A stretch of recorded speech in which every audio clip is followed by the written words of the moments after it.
Kalau menurut kalian bangsa dan ras yang paling unggul di muka bumi adalah Amerika? Bukan. Rusia? Bukan juga. Jerman? Inggris? Prancis? Juga bukan. Cina? Apalagi? Bukan guys.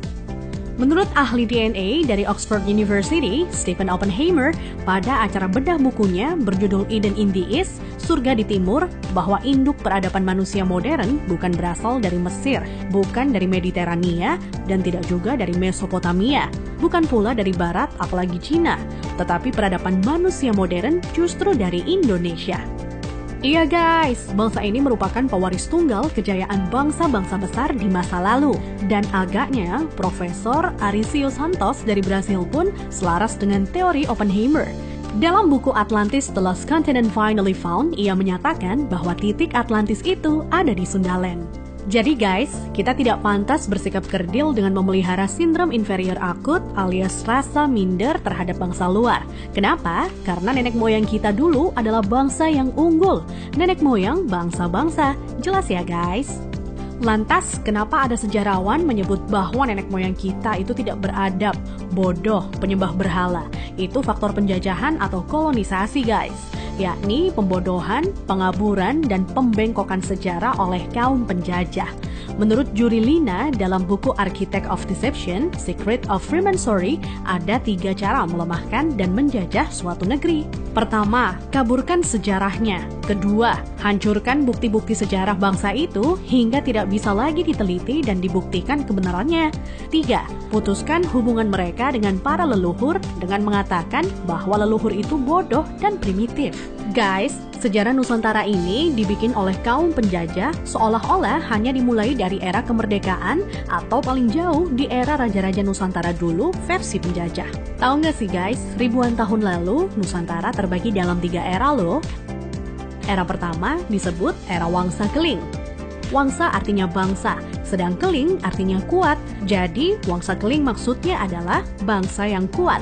Konon di era ini, leluhur kita berekspansi hingga Kamboja, Vietnam atau Indochina, Thailand, Burma, Sri Lanka, India, sampai ke Madagaskar. Raja yang terkenal bernama Shailendra. Tulisan yang dipakai adalah huruf Talawa, di mana modelnya menyerupai huruf Mesir kuno dan Israel. Pusat pemerintahan di sekitar Jogja sampai ke wilayah Dieng. Maka ketika Israel mengklaim masih keturunan Moria, maksudnya adalah Gunung Muria di Dieng guys. Dieng artinya penguasa, kemudian bergeser menjadi Dahnyang atau Dayang, artinya juga penguasa. Setelah Wangsa Keling menghilang, ditengarai munculnya situs Dieng maupun Candi Borobudur. Nah, habisnya era Wangsa Keling ditandai dengan bangunan Bako atau Baki, yang artinya kuburan atau berakhir, dan ditandai dengan berdirinya Candi Boko atau Bako. Era selanjutnya adalah era Medang Kamulyan. Medang artinya kemajuan dan Kamulyan artinya kemuliaan atau kejayaan. Bahwa Medang Kamulyan zaman kemajuan terutama bidang keagamaan. Agama lebih dititik beratkan dalam sistem pendidikan terpadu mulai dari lingkup kecil hingga besar. Rajanya yang terkenal adalah Ratu Boko. Di era itu merupakan cikal bakal munculnya huruf Sangsekerta yang dikenal oleh Aji Saka. Aji artinya sesuatu yang dihormati, dan Saka artinya penyangga, caga, atau tiang. Nah, tiang jika bergeser ke Cina menjadi Tian atau Tuhan. Jadi guys, Aji Saka artinya sesuatu yang dihormati karena Tuhannya, atau segala sesuatu yang mengacu pada Tuhan yang sangat dihormati. Kemudian huruf-huruf tadi akhirnya menjadi bahasa Sangsekerta. Jadi guys, Sangsekerta itu asli berasal dari bumi Nusantara atau Indonesia, bukan dari India. Kenapa? Di India tidak ada kata-kata sang. Jika berbasis kata sang, justru lebih dekat ke Cina. Contohnya Chiang Kai-shek, di mana Chiang oleh bangsa Cina dibaca sang. Jadi guys, sang itu berasal dari bahasa asli Indonesia tempo dulu, yakni bahasa Saka. Huruf yang dipakai di era Ratu Boko adalah Sangsekerta. Iya, kerta artinya 4, sedang sang asal kata wangsa atau bangsa.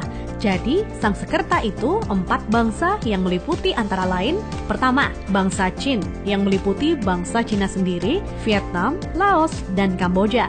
Kedua, bangsa Thai meliputi Burma dan Thailand. Ketiga, bangsa Afrika, yakni Madagaskar, Sri Lanka, India, dan lain-lain hingga Mesir disebut sebagai bangsa Afrika. Keempat, Bani Jawa yang terdiri atas bangsa atau suku Jawa, Sumatera, Papua, sampai Kepulauan Polinesia dan Hawaii. Hingga kini, Sangsekerta kuat pengaruhnya di India dan Sri Lanka. Dari keempat bangsa tersebut, penguasa yang terkenal ialah Ratu Boko. Jika keempat unsur bangsa itu digabungkan, maka timbul istilah Nuswantara atau Nusantara. Nusa artinya pulau, antara artinya jarak, maka makna Nusantara adalah bangsa yang hidup di pulau-pulau yang tersebar dari Kepulauan Polinesia di ujung timur hingga wilayah Madagaskar atau Afrika.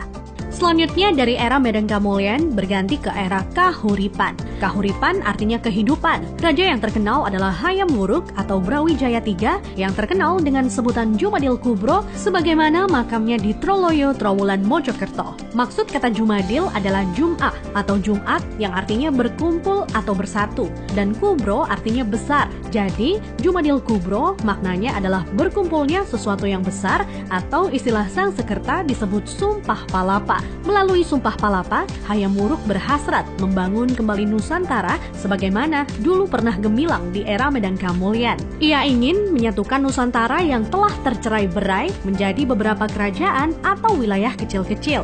Dan patih yang melegenda adalah Gajah Mada. Nah, hal yang tidak tercatat atau dihilangkan oleh sejarah modern ialah guratan atau ukiran pada batu sumpah palapahnya Gajah Mada yang ternyata berlafadzkan La ilaha illallah, tiada Tuhan kecuali Allah. Itulah guys catatan yang hilang dari sejarah leluhur kita yang menurut Arisio Santos. Leluhur kita merupakan nenek moyang bangsa-bangsa. Thanks to watching.